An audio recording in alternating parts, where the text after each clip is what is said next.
উপস্থিত সকলকে শুভেচ্ছা, নববর্ষের শুভেচ্ছা।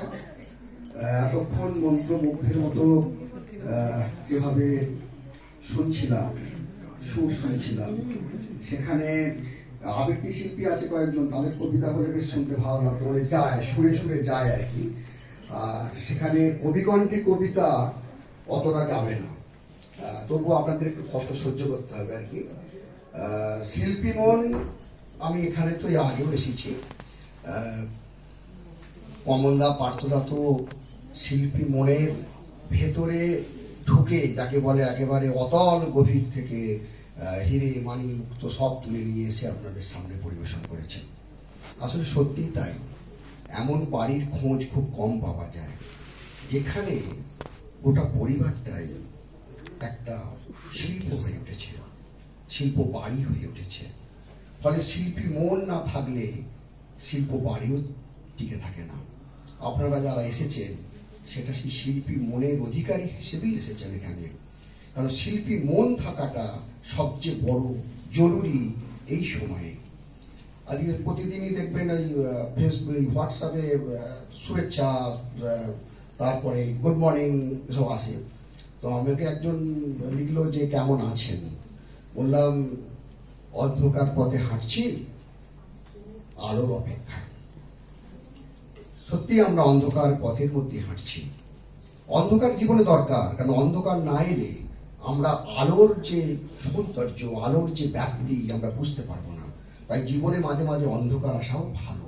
সর্বত্র আলো থাকলে আপনারও বিরক্ত লাগবে একটু অন্ধকার হোক, কিন্তু সেটা বিভিন্ন অর্থে ব্যবহৃত হয় অন্ধকার আলো। কিন্তু এই সময়ে দাঁড়িয়ে আমরা একটা অন্ধকার সময়ের মধ্যে দিয়ে হাঁটছি।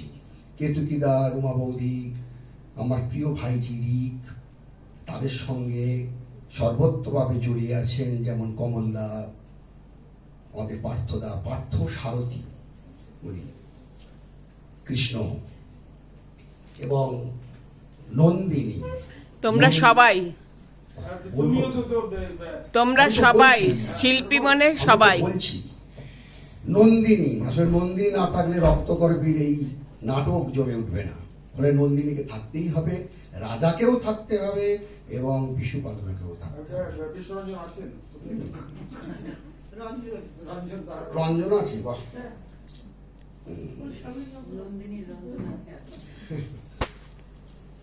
প্রথমে আপনারা কেতুকিদাকে তো নানাভাবে চেনেন, গান নিয়ে গবেষণা করছেন, আরো অনেক কিছু গবেষণা করছেন, ধীরে ধীরে সেগুলো প্রকাশ্য। কবিতা লিখছেন, কবিতার কোলাজ করছেন, যেগুলো আবৃত্তিকারীদের ক্ষেত্রে কাজে লাগবে। প্রায় 15-16টি বই আছে, কিন্তু আমার এখানে 13টি বই ধরা আছে। সেটা কি ছোট্ট বলি তো।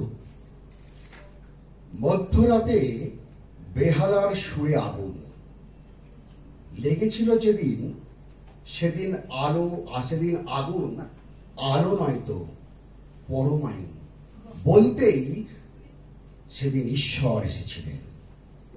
বঙ্গলক্ষ্মীর সাদা খাতা দেখে লাল ঘাসে সবুজ ঘোড়া ছুটিয়ে দিতেই অবাঞ্ছিত সংশয়ে দ্বিখণ্ডিত মন আমার তখন দ্রৌপদীর জন্য কত পণসর বলতেই বাংলা ভাষা আন্দোলনের গান গেয়ে উঠল মহাজীবনের গান, মহাজীবনের কবিতা।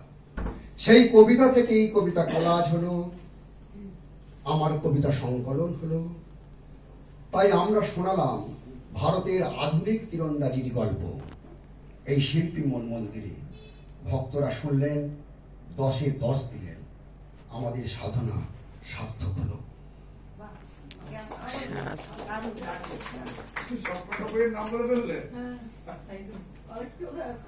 আগুন বাজ, একটু আগুন তোমার জন্য, একটু আগুন তোমার জন্য রাখতে পারো সযত্নে। কোথায় রাখবে, কোন গোপনে, সেসব কথা তুমিই জানো। রাখতে পারো বুক পকেটে কিংবা তোমার পাশ পকেটে, তাও যদি ভয় পাও তুমি রাখতে পারো সিন্ধুকে। বলছি কেন এসব কথা, আগুন জেলেই রান্না হয়, আগুন জ্বালায়, আগুন পোড়ায়, নিজেও পড়ে ভালোবাসায়। তবুও বলছি রাখার কথা, দায়িত্বটা তোমার হোক, শূন্যে লাঠি ঘুরিয়ে কি পাও, সামনাসামনি যুদ্ধ। সবাই ভালো থাকবে। বাহ